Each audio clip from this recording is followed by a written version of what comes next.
Wife support. Wife support. Welcome to Wife Support. Hey, I'm Kaycee, Conlee, comedian wife, and the one who thought burnout was taking off really fast from a stoplight. And I'm Amanda Conlee, nonprofit exec, wife, and the one who manages her anxiety with a spreadsheet and a meal plan. Yeah, that's fair. And this is Wife Support, a podcast about queer marriage, grown-up gay life, and all the messy, magical stuff in between. Be sure to follow us on Instagram for polls, clips, and exclusive content. I'm at Kaycee Conlee. And I'm at aconlee22. And welcome. This is the pod. Hello, we're back. It's a rainy day today in LA, and so it feels like this is the perfect thing to be doing. It's also not 5 o'clock on a Sunday. Bless. Yes, and we have tea.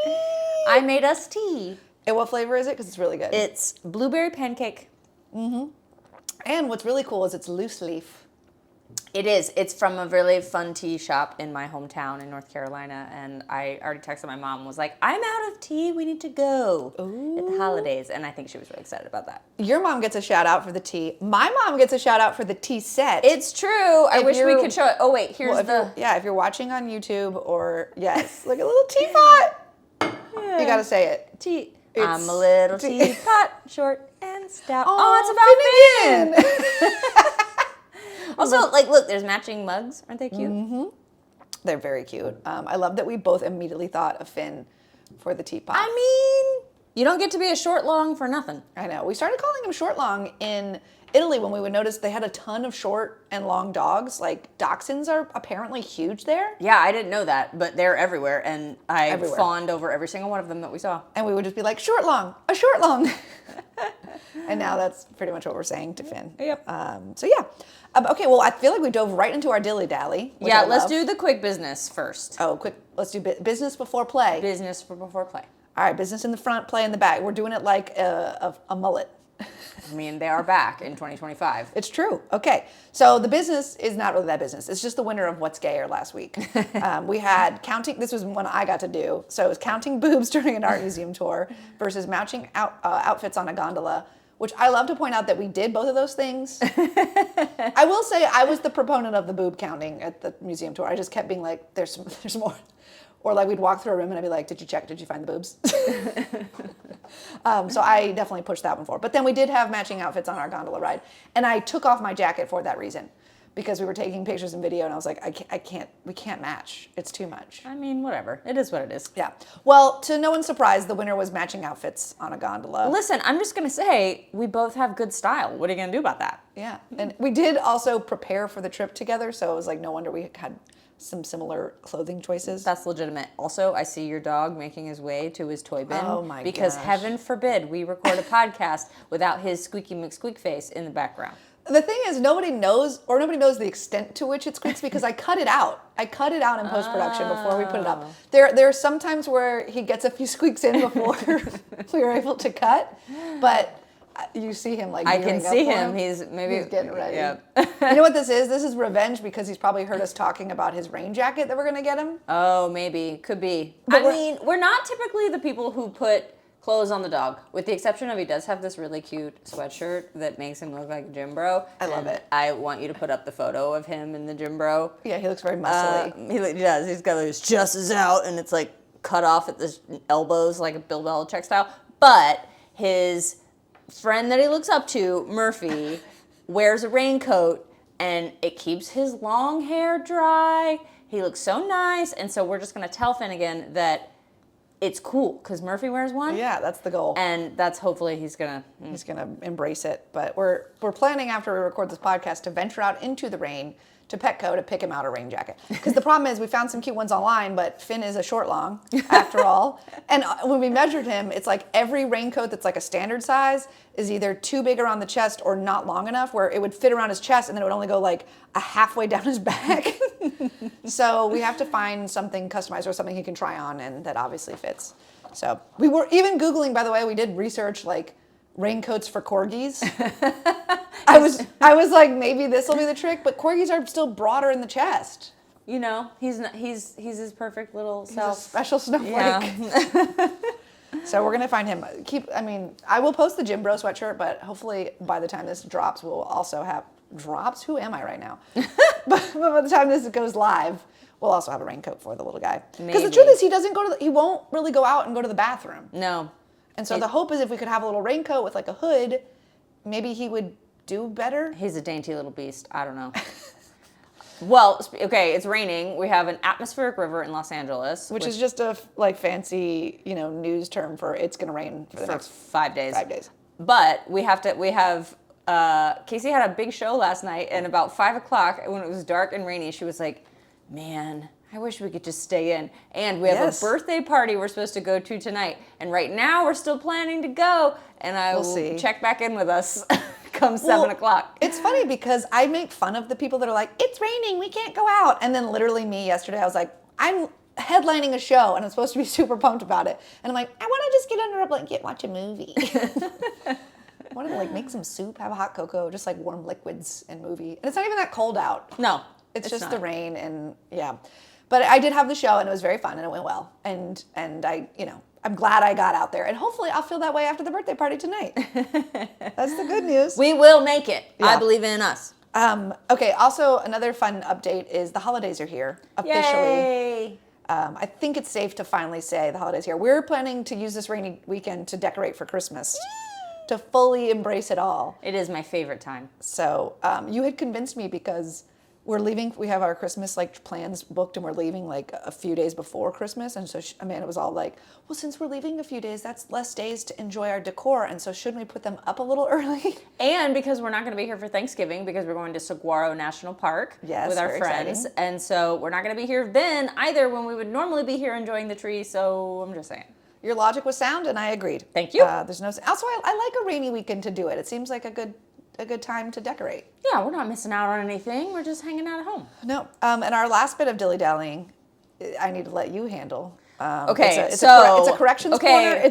We have an andouille situation for anyone who has listened to the podcast knows. Or it also could be a frustrated situation. Or a frustrated situation, if you will. Anyway, our friend who, like it or not, tends to correct me on things that I say wrong, she pulled me aside very sweetly last night and said, I need to ask you, do you know that it's not kerfluffle?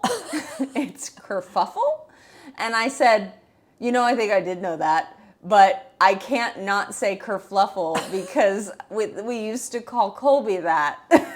And so that it comes out. And okay, so the blended word that we made to make fun of our dog became the word as you knew it. Yes. And it replaced the correct word, which I love. So listeners, I do in fact know somewhere deep down in the recesses of my brain that it is kerfuffle. Yes. I will work on it. But I think as far as word mistakes go in our history, andouille, frustrated, kerfluffle is my favorite, and the most giggly. It's the easiest one. Maybe we should,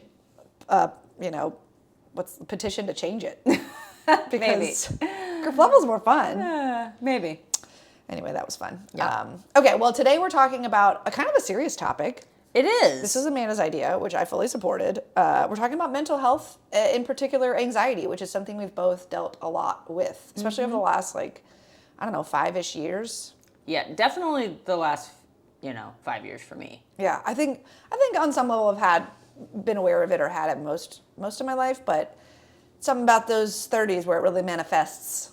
It's interesting because it's real. I don't know, you can speak for your own family. I came from a family that you didn't see a therapist, you don't really talk about your feelings all that much. There was definitely the family helped each other through hard times, but mental health and taking care and having good mental health was certainly not a present thing in my childhood and early 20s. And so it was, pandemic comes along, we have some things that happened to us in 2021, and I was like, oh no, what's happening?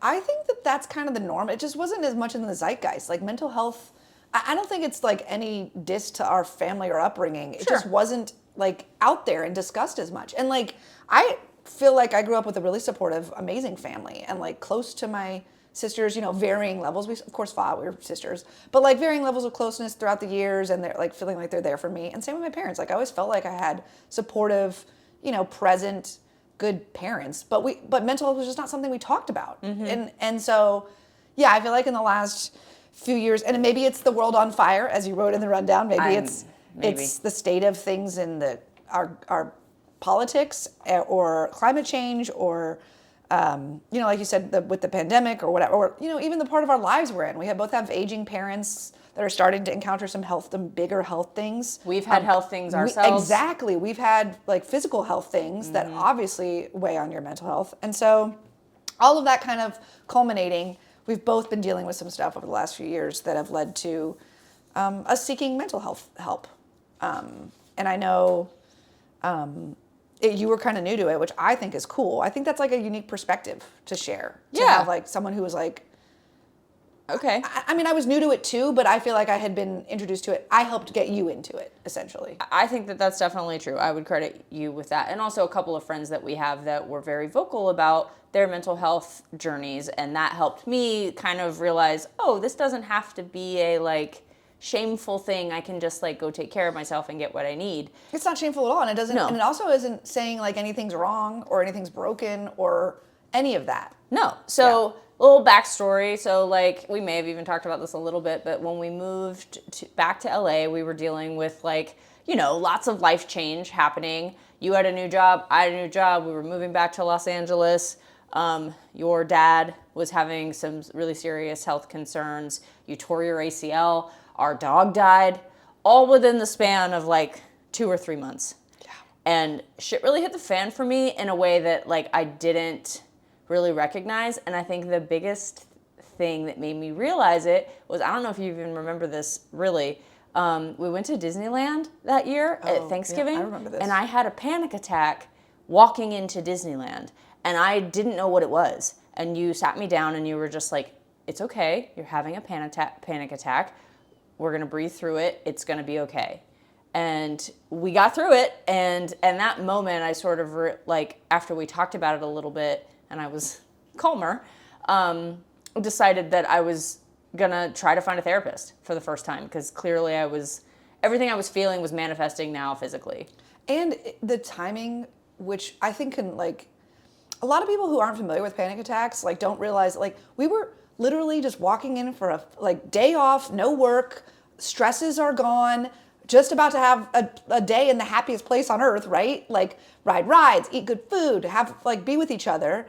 And so for it to happen then, what I know is particularly is like, it doesn't always make sense to people. Because you think of a panic attack happening when you're in the midst of like stress or something serious. And it's like, that's not a hard and fast rule. That's not how it always manifests in people. No, and actually what we realized over time from there too is the way it manifests in me is that like there's been a lot of buildup to something and then you get to the thing and all the adrenaline rushes in for like, we're finally here, it's time to enjoy it. That's usually when the panic attack sets in for me. And I know that now and can plan for it. And thankfully it doesn't happen as often anymore, but man, it did a lot, like a party we had planned or a big event we were going to do. It was a wild time. But anyway, so I thankfully had very good insurance that was able to get me a therapist for the first time. You helped me figure out, like, how do I figure out if this is a good therapist, if he's right for me? How do I know what to talk about? How do I, like, go there? Because I was just, like, totally... Well, and I remember one of the things you said, too, is, like, they're going to ask me about, like, my past and, like, my family. And I'm like, I'm not here for that. I just want to deal with, like, what's happening right now. And I'm like, babe, well, don't try to control the therapy. That is true. And I had to learn that. And we really did focus a lot on what was happening in the current moment because a lot of what I was dealing with at the time was work stress. Yeah. And so he helped me, he helped me talk through everything. And really what therapy did for me that I don't think I could have done for myself was recognize the feelings that I was having and come up with coping mechanisms for how to handle them. Mm-hmm. Because I like to think that I'm a pretty self-aware human being. I can like reason myself through something like, okay, I'm feeling this way because of this. It'll pass. This is what you need to do. And I got better at that through therapy. But like something as simple as like, going back to the panic attacks, he helped me through trial and error figure out what is the thing I can do that will stop a panic attack. And for me, it's bring your heart rate up.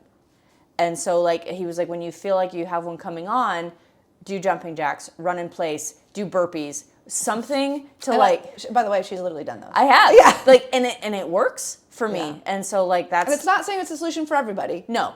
But So I said it yeah. works for me. Yeah. But like, yeah, I think even like realizing that I do, even though I don't feel like I'm an anxious human, like par for the course, recognizing that I do have some anxious tendencies, and that's okay. Yeah. Well, and I also want to say what you're describing is kind of like I have a little bit longer standing relationship with therapy, and it motivated mostly because I got a really great therapist.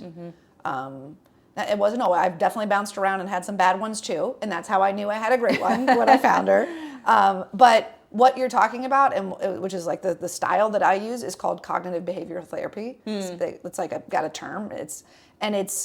I wanted just to like define it for people that aren't familiar. You kind of just described it conversationally, but it's very specifically a type of talk therapy that helps people change thinking and behavior patterns or manage them to improve your mood, right? Wow. So it's like what you're saying. It's like we recognize what's happening in me so that I can prepare and manage it. And that's a really distinct type of therapy because there's a lot of different ones out there. I like it because it's goal-oriented. It's a very structured approach. And it's like I said, it's sort of like I'm a type A person. I want homework. I want goals. I want that kind of stuff. Like I want like action items that I can put into place. Yeah. And this kind of gives me that. And also the way that my therapist does it gives me that, which I find very helpful. Okay, can I just say, like, you've gone and you've taken something I'm dealing with to your therapist, and you've come back to me and said what she said, and I'm like, I love her. Yeah. She's so good. She's incredible. I know. Well, and I have been with her, on and off because we moved to Florida briefly, and I couldn't see her in Florida because that wasn't like her service area. But I've been with her for I guess like Almost 10 years? almost 10 years Yeah. on and off. And there's obviously there's really great therapists, but there's also you can have a great therapist and just not have the chemistry. So that's an important part too. And with my therapist, I got both, and we're great, and it's awesome. And Amanda, yes, because she knows me so well through many years of me talking through whatever's going on in my life, and you as a big part of it. I also think she could therapize you. Well, she does without really knowing even it. indirectly, totally. She'll say, go home and tell Amanda this. Yeah, well, not in those words, but yes, I'll always be like, I'm going to tell her that. Yeah, that's good. So she's awesome. And I think one of the things that helps me is that it's like, this is like, she recognizes and helps me deal with like my need for, I like structure and I like routine, and that helps me, but I need moments and gaps for spontaneity in there. Oh boy, tell us about it. Yeah, so, but I need both. It's crazy. Like I couldn't just be willy-nilly all the time. Anyone who's listened to the Italy podcast knows this now. Yeah, they know that I'm a Gemini. Basically, I need both things all the time. But one of the things that's really helped me is I think of my pie chart. This is like, and you can apply. I hope people are listening and trying to apply this to their own lives. But if it works for you, but basically, it's like my pie chart is these are the things that I need. I need a piece of these little pieces of the chart to like fill up my cup. And the pieces for me are movement, which can mean exercise, basketball, walking with Finn, being outdoors, whatever. Movement, people, that's my main person, Amanda. That is my family, my mom and dad, my sisters. That is my best friends, my chosen family. It's people, it's time, with strangers at a party and being the center of attention and telling a good story. I need to be around people, right? Kind of extroverted, fill up my cup. And then the last little part of my pie chart is creativity, which I find in comedy. It's getting up on stage or writing or whatever that might be, but being creative. And so those are my little pie charts. And the main thing that I think my therapist helped with is that I don't have to get a piece of pie from every angle every single day. And I think for a long time I was trying to, and then I was totally burning myself out, which maybe we'll talk about in a future episode, dealing with burnout. But just realizing that one or two a day, trying to collect them all over the week is enough, and not all three every single day, because that's just hard. And it's like it's an impossible goal. And then you just end up feeling like you failed. True. And constantly feeling like you failed is miserable. So This like way to think of it and way to break it down has always really helped me. And sometimes when I'm like forgetting it, I'll draw it on like a dry erase board in my office or whatever, and just like remind myself like, this is your pie. You don't need to slice every piece every day. One thing I think we also talk about that is helpful in this context too is like seasons of life. Like my therapist kind of taught me that of like things won't always stay the same, and like yeah, you may have a time where like comedy and people are stronger, or movement and comedy is strong, whatever. But like it's also okay to recognize that you are in a season of life, and it doesn't have to like be always. Yeah. You know, and that can also be how you sort of like cope with a hard thing in that moment. Yeah, I feel like this reminds me of, I think we've talked about this before, about how, you know, a relationship doesn't always have to be 50-50, where it's like sometimes you might be going through something and I'm going to have to give 90 and you're only going to be able to give 10. And that's okay. And it's like, what are you dealing with? I mean, we definitely went through that when I was the ACL thing versus your hip surgery thing. And it's like, yeah, it's not always just going to be 50-50 us cruising along. You know, sometimes you're going to be giving 100 even. And it's like the other person just doesn't have the bandwidth to give their piece. And so it's like how you build it together.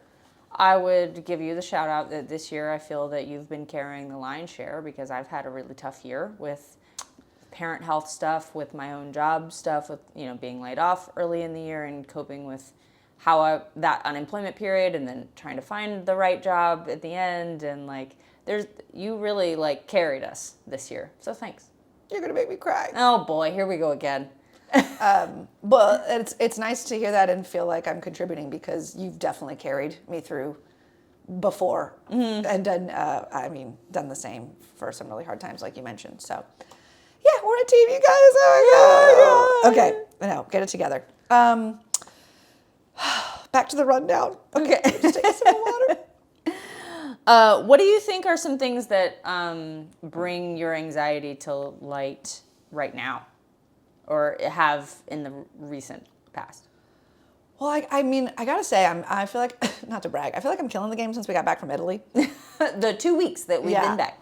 But, and I'm trying to like observe what's working in this time and like why it feels different. And no doubt it's just the reset itself of going away and all that. That's for sure part of it. But I think I had a lot of days before Italy where I think I even told you, I'm like, I feel like the day had me. Like I woke up, I started working, and then all of a sudden things are being thrown at me. I'm not in control. I'm skipping lunch meals. I'm like working through things. I don't even get to work out because I lost time. I wanted to go to a mic tonight, but I'm too tired. Like whatever. It just feels like the day had me in those like really, I mean, I'm giving really specific examples, but the idea is that I didn't have a handle on it. And since we've gotten back from Italy, I've started waking up earlier. So I have a little bit of like my time where I have like coffee and puzzles. And then I work out where I'm working out before like there's no one, I'm not on call. I literally put my phone on Do Not Disturb. Yeah. And I'm working out. And then I take a shower and this is so silly, but I'm like getting ready for the day, putting on clothes and putting on makeup. And it's like when you work from home, you don't always do that. True. We'll go days and days without makeup. And so that little change of making sure those things are done on my time with like nobody calling or needing my attention has been really helpful. And I also tried to pull back from Italy too, is like, I know I mentioned on our Italy podcast that I was just using my phone as like a map and a camera, and trying to be more cognizant of like not just picking it up in every bored moment, but like letting yourself be free of a screen or demands on your attention and just be bored. Like take Finn for a walk with no phone. And just like, yeah, but I've been really making an effort to do that because I'm like, just like look around, observe, think, let your mind wander, you know? And so little things like that I feel like has been helpful since we got back. Those have become the newest tricks for me. Yeah. One of the things that about therapy and mental health is that it's kind of always evolving, right? So this stuff is working for me right now.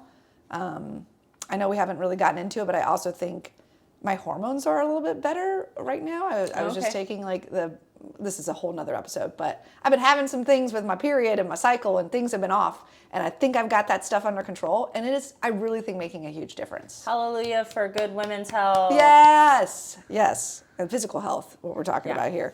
But yeah, so right now that's what's working for me. It could change. It's always changing, right? But it's going really well. Yeah. Yeah. Good. I don't remember how we got into that. Did you I ask think me? I asked you. I think you took it, but you do you, pumpkin. Yeah. I think I asked you what like causes you anxiety, or like what are the like primary button pushers of anxiety these days. Yeah. What about for you? Do you want to answer it back? I think, well, for me, I think it tends to be this like people pleaser problem with my personality. It was like, I want to be everything to everyone all the time. And that's for you, that's my family, that's our friends, that's at work. And especially right now when I'm like trying to prove myself in a new job and make myself, like the end all be all person. And so like really having to dial that up. I know you want to jump in right away and have everybody, like, you've already proven yourself. And I'm like, you will, just be yourself. It takes time. And so like, that I never want to let anyone down. And I think that tends to be what causes the source of my anxiety most of the time, like at its root. Yeah. And I know that in order to kind of manage that, I need to recognize that it's happening or have someone recognize it for me. Thank you. And, figure out the things that I need to do for myself. And take that time, But I also will have a tendency to, if left to my own devices, I will hermit, because I'm just like, there's too much people asking of me, and so I'm just gonna like sit here in the house and not talk to anyone and not do anything and just like escape into television and books. And you have to be the one to tell me, and you do this so wonderfully that you're like you'll see me canceling a plan that I've made, and you're like, you definitely need to do what you need to do, and maybe consider that if you get out of the house a little bit, it might sort of rejuvenate you, and maybe you do need that social time just a little bit. Yeah. You can always leave early. You can always leave early if you don't want to. You can give yourself an out, and you were just like, maybe go. And then I go, and I'm like, you were right. I was a hermit. Yeah, I think you have like, you're almost somewhere between an introvert and an extrovert where you kind of need both time. Like, I feel like I do. You need both times to recharge. And so you can feel good. That introvert side of you can be like, nope, this is all I need is a book and a cup of tea. But then the little part is like, you do still need the social recharge a little bit. In particular from certain people. Like, maybe you don't need it at a party where there's a bunch of strangers. Definitely not. But you need it from your main go-tos, your tried and trues. But I love the way that you boiled it down, by the way, when you were like, what triggers your anxiety most often? And basically, you were like, my people-pleasing nature. And I like the way you boiled it down. So I'm going to try to boil mine down, which I think it's essentially my need to always be productive. 100%. Where it's like, what am I doing? Is it advancing my comedy career? Is it helping my day job career? Is it improving my relationship with you? Is it improving Finn's health? Whatever. And I always feel like I need to be productive, and that like sometimes I need to remind myself, and I think I've done so with Italy in the last few weeks, that like rest is productive. Totally. And that's all you need to think about it as, is like, don't worry about it. Like, turning off, chilling out, whatever, that's okay. It's important. Well, I mean, you already kind of said this when you were talking about why your therapy works for you, is because it's goal-oriented. You are goal-oriented, like, to a fault. Yeah, literally my therapist will sometimes roast me at the end of a session when I'm like, okay, so what am I like working on? What's my homework? Or she'll just literally be like, okay, so for Kaycee's homework, because I'm like, I need something. How else do I come back and tell you how well I've done? Your homework is to go home and take a bath. Yeah. No, that's literally been one of them, actually, I think. So you're not wrong. What do you think we have, we've been on these journeys individually and together. What do you think we've learned from each other, about each other? How do we like navigate each other and help each other through these times? Well, I definitely think, we talk about this all the time too, how we process feelings and events and things. I am an external processor. Oh, she is. Amanda is an internal processor. And I don't know if we've defined it so far, but just to give you an idea, it's like, you ask me how I feel about something, I'm going to start talking at you. I'm going to start trying stuff on. I'm going to start, like, literally it could be like, what's your favorite ice cream? And they're like, well, I love Cold Stone. And you'll be like, okay, great, Cold Stone. I was like, no. Let me process, and I'll literally like talk through my answer, and that's how I get to my answer. And if someone asks you something like that, Amanda's going to do all that stuff up here. Yep. You're going to think through it, and you might even be like, I mean, I don't think you'd say this for ice cream, but you might be like, I'll get back to you. That is my go-to. It's usually like, I actually had this conversation with my new boss the other day of like, I need you to know that like if you ask me how I feel about something, if it's not something I've heard before and had time to think about, I'm going to say to you, let me think about that and I'll get back to you, because I want to like really sit and decide how I feel about something before I say it out loud. Well, and this is a good note, because as an external processor, sometimes I launch into that. And if people don't know that I'm working my way through it, they'll take it as an answer. Totally. And so I've noticed that like at work, I have to like kind of coach myself, especially now that I've got some seniority, and I need to like pause and maybe just talk about it out loud to myself before I answer the question, because I'll literally find myself like a few messages in on like, we use Microsoft Teams, Slack, or whatever you might use, and then be like, wait, no, hold on. Now I have my answer. And be like, I have to pause a minute. I mean, I had to learn that about you because we're so different that like you would say something and I would immediately subscribe meaning to it and get my feelings hurt, or I would start doing something that was like in response to what you were, and then you'd be like, wait, that's not, and you I'd would be literally like, modify behavior. Yeah. You would like be like, oh, okay, this is how she likes it done, and I'd be like, no, I was seeing how that felt. I know. And I would have to be like, but that's what you said. You said this thing, and you'd be like, I don't think I meant that. I changed my mind. And I'd be like, then why did you say it? Yeah, totally. So that's been a big one, and I think it's actually been a huge help in our relationship and communication tools. Like like I said, we talk about it all the time and remind each other.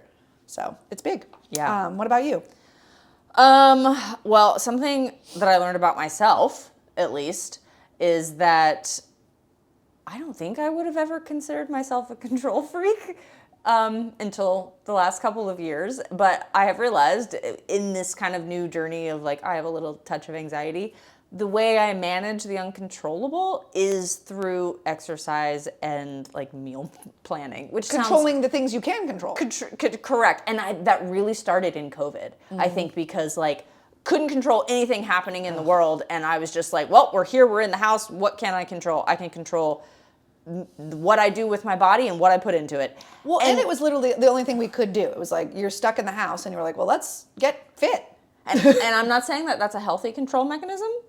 No, maybe not. But not always. Not always. Not for everybody. Definitely sometimes the way I take it like too far. And thankfully you're really good at reminding me like, hey, like it's okay to let that go. Like maybe let's sit down and talk about this. Maybe you're like exerting control over this because something is happening. Do you want to talk about it? And that typically will bring me back from the brink. Yeah. And also, like we said, it's just like, it's a work in progress. You're like, this works for me. I'm aware that it could go to a place where it doesn't, and kind of processing that live.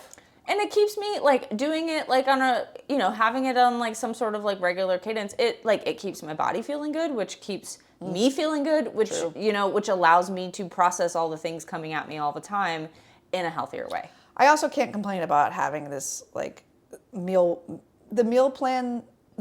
I know we've talked about it. It used to be like a lot more rigid. We've like scaled it back so it's a lot more manageable. But it does help the like daily, what are we having for dinner? True. And do we need to go to the grocery store and all that. So there are perks. Okay. I'm just saying, it's not all bad. All But right. I don't remember the last time we had that like, what are we gonna eat? Which is, I mean, half the fights that married people have. Yes, 100%.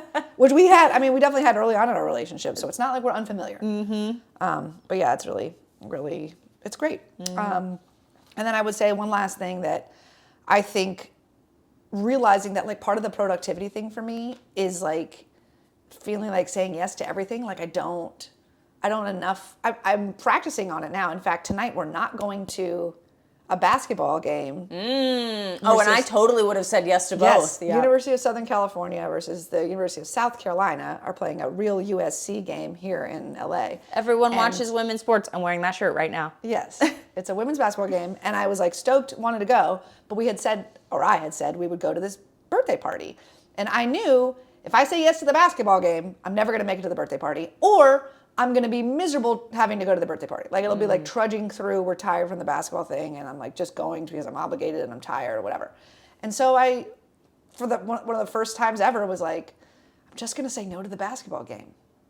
And it's like, hey, I made my choice. I'm picking this instead.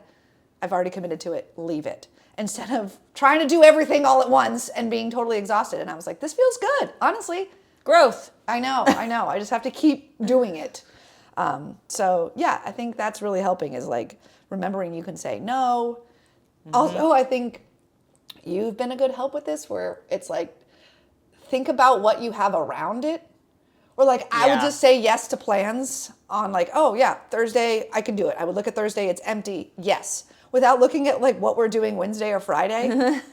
And then be like, I'm going to be like, whatever, on Wednesday night, maybe I had a work thing that's going to have me out late or something. And then be like, I'm going to be exhausted Thursday, I'm just going to want to be like, not processing the things around it, which could influence how I'm going to feel. And that's been really helpful. I also think important to say in this moment, no is a full sentence. Oh yeah, that's a great one. one. And like as women, a lot of times we feel the need to like fill the vacant space and like give an explanation or an excuse. And it's like, guess what? You're an adult. You don't have to do that. You can just say no. Yes. Well, and I think on top of that, or at least where I'm in my life, FOMO is a big factor, fear of missing out, which I think I'm getting better at like acknowledging like it's, what am I really going to miss? I'll be fine. Like, I think I'm getting, maybe that's mature. Is that growth? I think it is growth. I mean, you've exhibited growth even in this podcast. Yeah, maybe. Okay, so last bit here, I want to talk about how we cope. I think I already kind of talked about how I've been coping with my like routine but like allowing some time for play and rest. So that's how I've been coping. What about you? I mean, you touched on it a little bit with... I did. I think the things that help me cope are staying active. You know, I need to have that, like, I know that if I exercise... Your movement part of your pie. Part of my pie. I know that if I do that, I'm a nicer human being to be around, so just do it.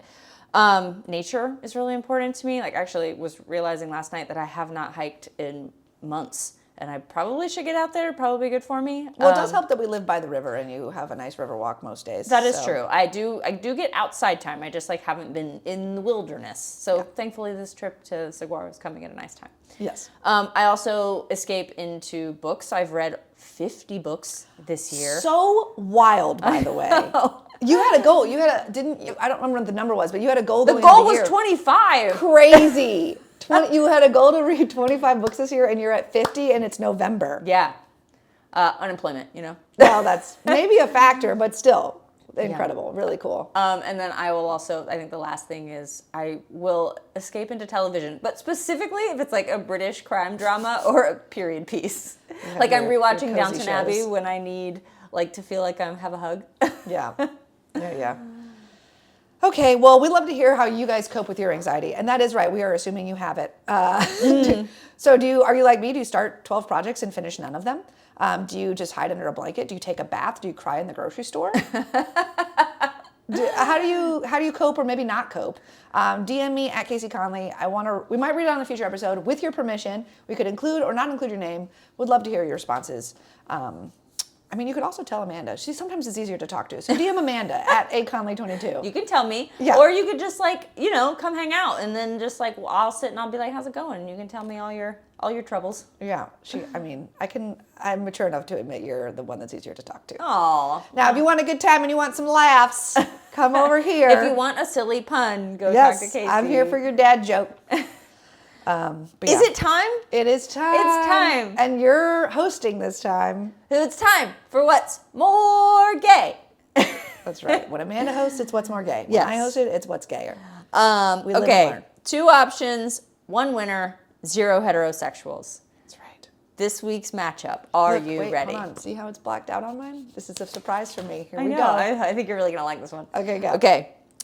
Having the same first name as your partner or That's uniquely gay. Well, no, I guess you could have like a Taylor and a Taylor. like an that could be a Alex and an man or- Alex. Yeah. Yeah. Okay, but that's It pretty happens gay, in though. straight couples. It's pretty gay, though. Okay. We used to live next to 2 Kims.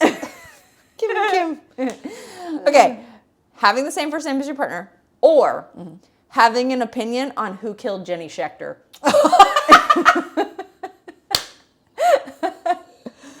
Ooh, this is so hard. Okay, I love that the straights are not even going to get the second one. Yeah, I know.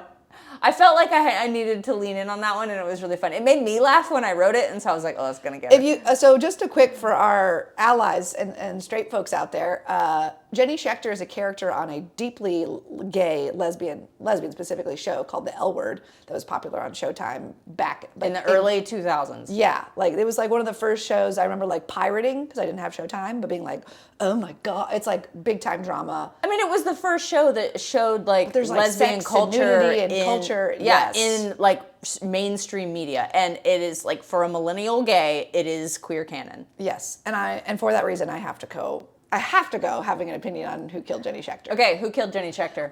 I honestly, I think she might have taken her own life. That's an But opinion. I think she might be too narcissistic for that. What's your opinion? I don't think I want to share it. Why? I Maybe don't know. next week? I think they all had they all had a Yeah, motive. that was kind of the point of it. I think it was Shane. I don't know if Shane's capable of that. She seems too like aloof. I don't know. She's maybe we she's should the go most back and likely. watch the last season, even though the last season was terrible. I think Bet is the one that's the most capable of it. But I don't know. I need to go back and watch last season to remember what the motives were for each of them. But I do also. I think my bigger opinion is why, like, what a crappy ending that was. That's fair. Yeah, that's more of my opinion. But yeah, okay, that was amazing. You guys vote. Please go to our Instagrams and vote on what you think is gayer or more gay. Excuse me. Mm-hmm. And I think that's gonna do it, right? Do we want to? Yeah. Give any final thoughts? You go ahead. Do you have any? I think it's just a good reminder that, you know, like we shared our very personal mental health journeys and like what we're dealing with, and everyone's dealing with something else. And I just want people to know that like it's not like a destination. It's not like we're fixed. It's very much a process. It's always happening and kind of evolving, and you should always be maybe like aware of it, working on it, whatever you can be. But the goal is not to be like done, right? Totally. And I also think it's really important to surround yourselves with people who understand that and are willing to give you what you need. Like if I'm having a rough day and I'm supposed to go hang out with my friends, I know I can text them and say, hey guys, I'm having a really tough mental health day. Is it cool with you if I bail? And they're all going to be like, girl, you do you. Yeah. Literally, you did that for dinner last night. Yeah. Like, we were going to dinner before the show, and Amanda was like, I just need a little bit of time to chill, so I'll be a better company when I get there. And so we went to dinner. A couple of us went to dinner, and Amanda stayed home. No big deal. And everybody was like, cool, we'll see you at the show. Yep. No, like, say less. We got it. We get it. And I think on that point, that even when you're, like, killing it and you feel like you have it totally under control, there's going to be bad days. There's going to be harder days, and that's totally fine. Wow, good one. Yeah.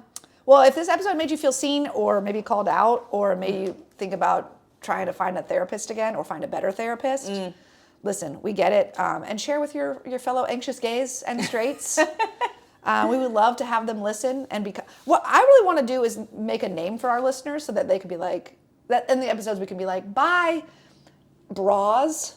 No. Like bros? We can, no. Because it's white support. There are bras. No. We can workshop. Okay, Not that. You were like hard pass. Hard I really no. thought I was going to sell that. No. All right, you guys are going to have to name yourselves. But thanks for listening. Thanks for watching. Thanks for being a part of our little wife support community. And we'll see you guys next time. Bye.